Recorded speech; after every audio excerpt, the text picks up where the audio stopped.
We can go ahead and just jump in, and then obviously these questions, we don't have to stick to them like perfectly, Sure. like do you whatever, but it kind of, I guess, sparked your interest in like the Ivy League and their affiliation with sports and kind of that shift early on, I guess, in the 20th century.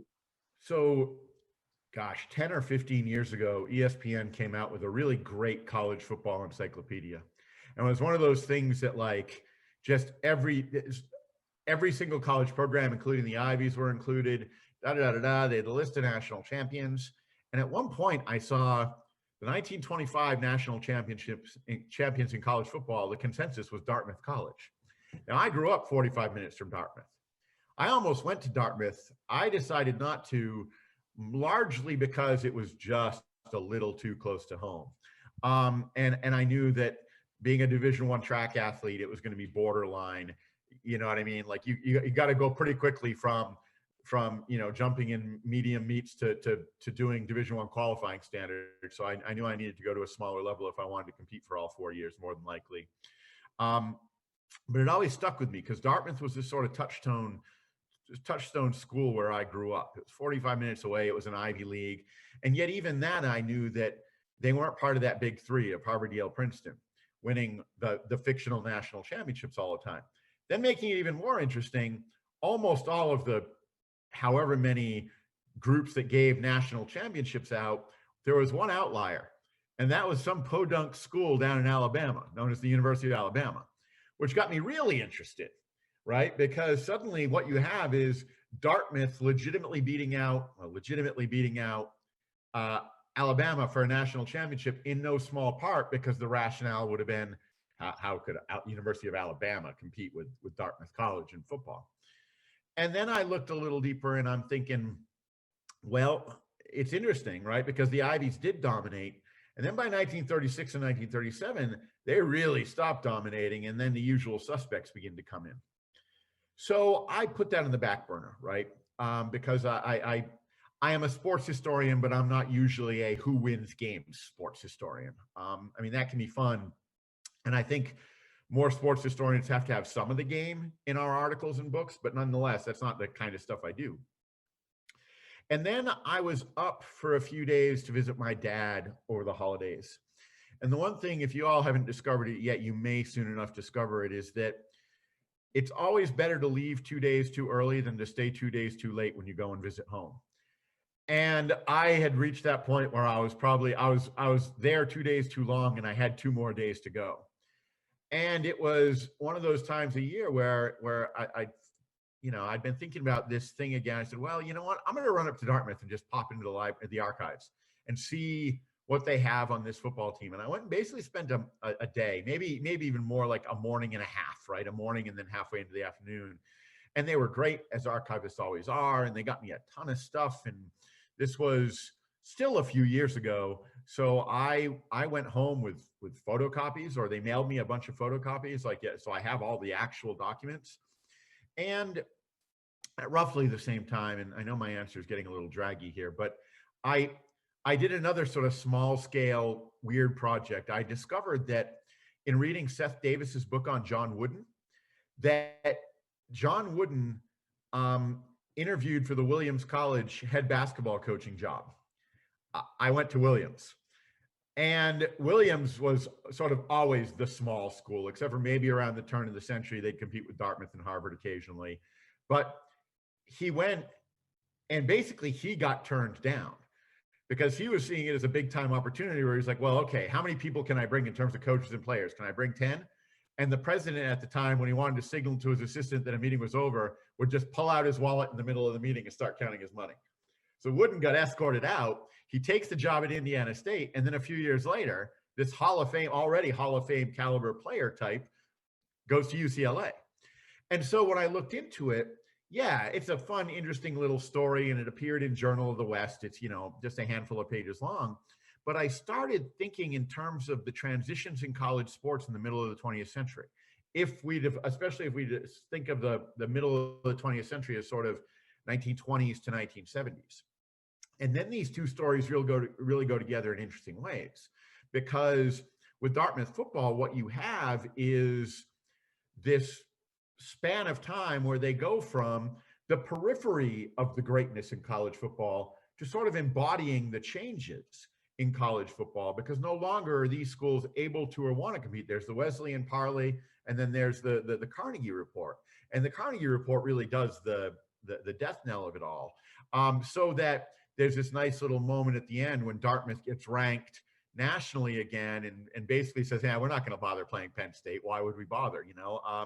But it really is the last hurrah just around the time that MASH is coming out, right? So there's just this little moment.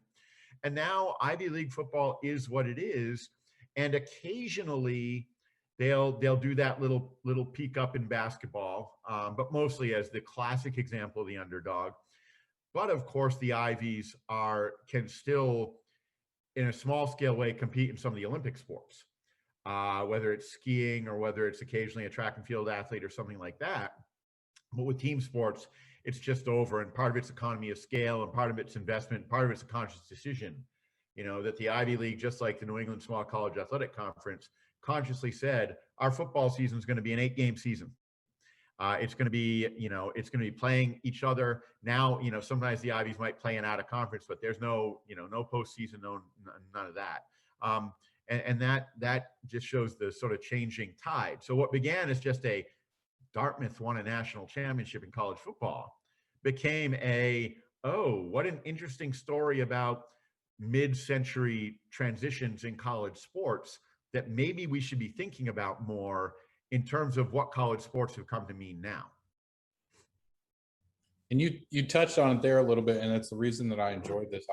I'm glad I got selected to read this particular article, this chapter, because you mentioned the historians who know the scores of the game, who knows, you know, what the rushing touchdowns were and all that stuff. But then there's the historians on the other side of it, and we don't often get to see the depths that you kind of dove to here with this chapter and the stuff that you pulled out. I've probably read this chapter now, I don't even know, probably like 6 or 7 times. And it's just, every time it's just as interesting as it was before, because this is the information you don't often get. Somebody has to do the digging to find this stuff. And you know, obviously you mentioned that you have. So it was refreshing, I guess was the best way that I can describe this. And, you know, I'm a huge fan of lacrosse. So I often watch, you know, I think Yale won it a couple years ago, the national championship a couple years ago. So to get to see the Ivies participate in something, because, you know, we don't get to see them. You said once in a blue moon, they'll participate in a non-conference game in football. But aside from that, you know, you may see them in baseball or lacrosse, the less televised, you know, far less televised than football. Yeah, I really enjoyed reading it, and I thought it touched on a lot of different like topics that are like really relevant to today. So one that I was really interested in was like the admission standards for athletes, because obviously like the Ivies, it was mentioned, they were like, football will not be the center of our focus.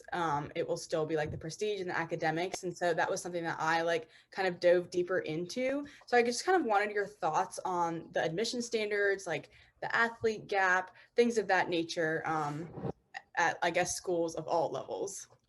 Yeah, so both then and now, I mean, I think that the nice thing about a place like a Harvard or a Dartmouth or a Williams or an Amherst or places like that is you can try to fill a student body without simply trying to max out test scores and GPAs, because you're comfortable in who you are. People know who you are. You're going to get the high GPA. You're going to get the high SATs. You're going to get the kids from the right kind of schools, that you can do some of the things with sports and so on and so forth. So that Dartmouth, Williams kind of have these reputations as jock schools, who you know, that maybe sometimes will let people in who don't meet whatever the standard academic standards are, right? I mean, 1450 on the 2 SATs that matter, and you know, 4.0 or whatever.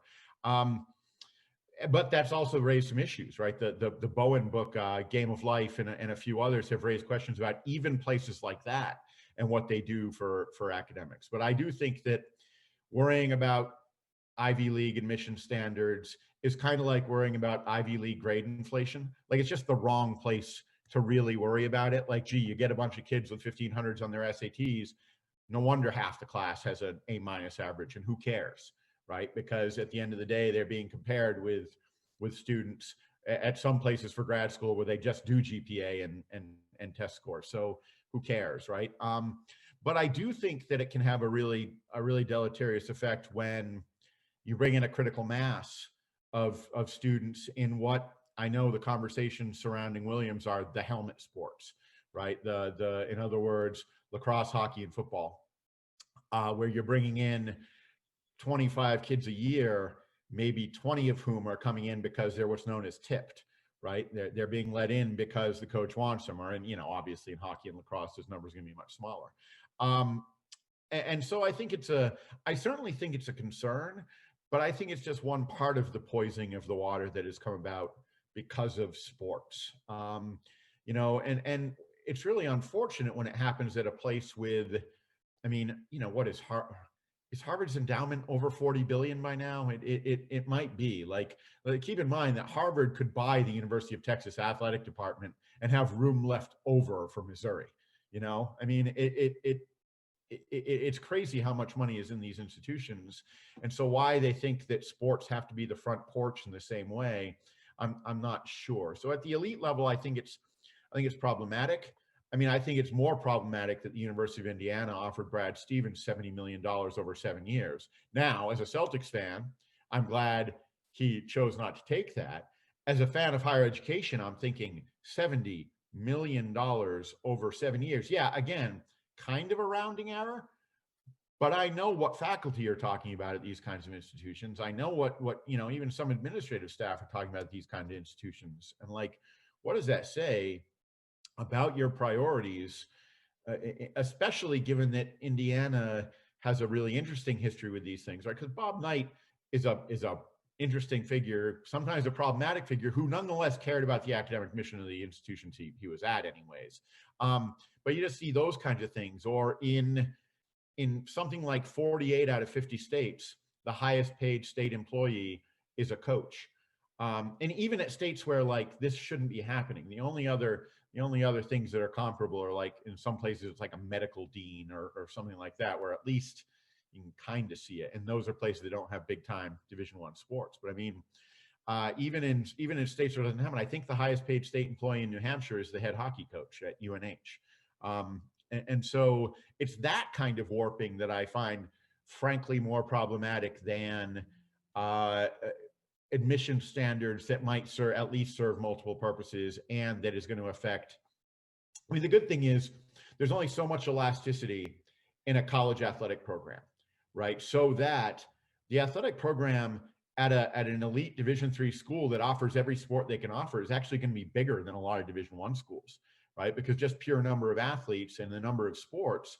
So you're still only talking about 300 or 400 athletes, which, yeah, that's a lot at a Williams or an Amherst or a Swarthmore, but it isn't all that. It doesn't make a bit of difference at Alabama or at University of Florida or at University of Texas or anything like that, because they have much smaller athletic programs, relatively, not money wise, but in terms of pure number of students you're letting in.